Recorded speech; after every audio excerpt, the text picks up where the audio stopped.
Hai Sobat Alimedia, selamat datang kembali di channel kita yang syarat dengan wawasan dan pemikiran mendalam. Pada kesempatan kali ini kita akan memasuki dunia Mahkamah Konstitusi, sebuah lembaga yang memiliki peran vital dalam menjaga keabsahan konstitusi suatu negara. Ayo kita menyelami konsep ini dengan melibatkan pandangan dari para tokoh dan filosof yang telah memberikan kontribusi besar dalam membentuk pemahaman kita tentang Mahkamah Konstitusi. Sebelum dilanjutkan, jangan lupa untuk subscribe, like, dan tinggalkan komen di channel Alimedia. Mahkamah Konstitusi atau sering disebut Mahkamah Konstitusi atau Pengadilan Konstitusi adalah lembaga yang bertugas menguji keabsahan hukum dan tindakan pemerintah berdasarkan konstitusi suatu negara.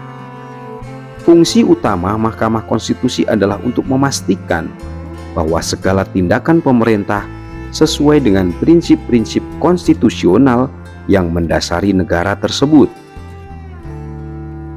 Mahkamah Konstitusi adalah lembaga hukum tertinggi yang bertugas untuk menafsirkan, menguji, dan menegakkan konstitusi suatu negara. Fungsi ini memberikan Mahkamah Konstitusi kekuatan luar biasa untuk menjaga keseimbangan kekuasaan dan melindungi hak-hak individu dari tindakan pemerintah yang mungkin melanggar konstitusi. Berikut ini adalah pendapat para tokoh tentang Mahkamah Konstitusi. Kita mulai dari pendapat John Marshall, Ketua Mahkamah Agung Amerika Serikat pada awal abad ke-19. Dianggap sebagai salah satu pendiri doktrin kekuasaan hakim. Dalam kasus Marbury v. Madison pada tahun 1803,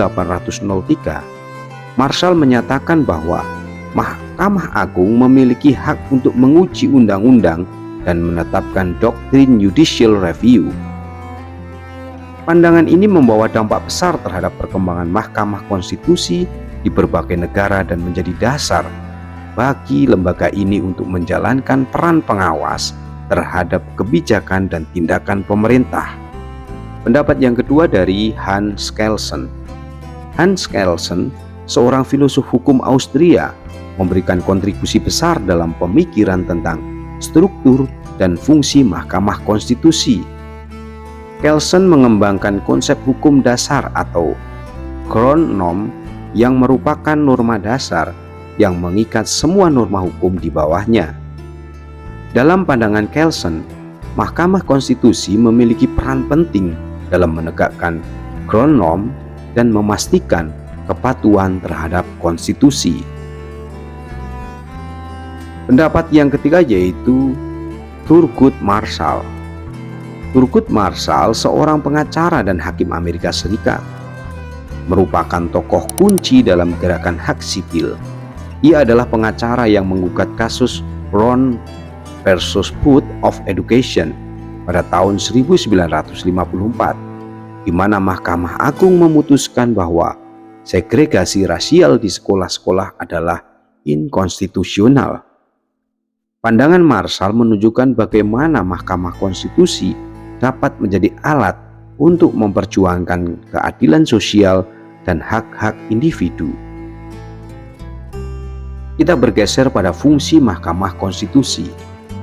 Fungsi Mahkamah Konstitusi yang pertama yaitu untuk judicial review, yaitu menguji keabsahan undang-undang dan tindakan pemerintah berdasarkan konstitusi.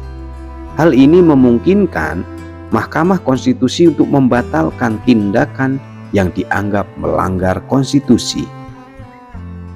Yang kedua yaitu fungsi perlindungan hak-hak individu.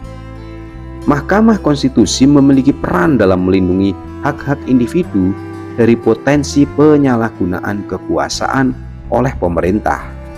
Keputusan Mahkamah Konstitusi dapat membentuk kebijakan yang melindungi kebebasan sipil, hak asasi manusia, dan keadilan.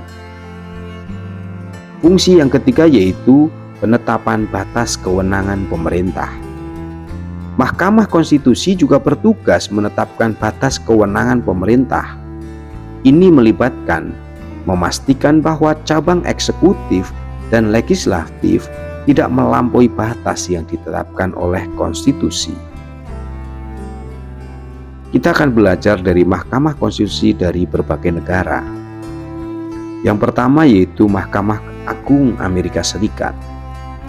Mahkamah Agung Amerika Serikat memiliki peran sentral dalam menegakkan konstitusi dengan keputusan-keputusan yang terkenal seperti Roe v. Wade dan Brown v. Board of Education. Mahkamah Agung Amerika Serikat memainkan peran penting dalam membentuk hukum dan mendorong perubahan sosial. Kemudian Mahkamah Konstitusi Jerman. Mahkamah Konstitusi Jerman dikenal sebagai salah satu mahkamah konstitusi yang paling berpengaruh di dunia.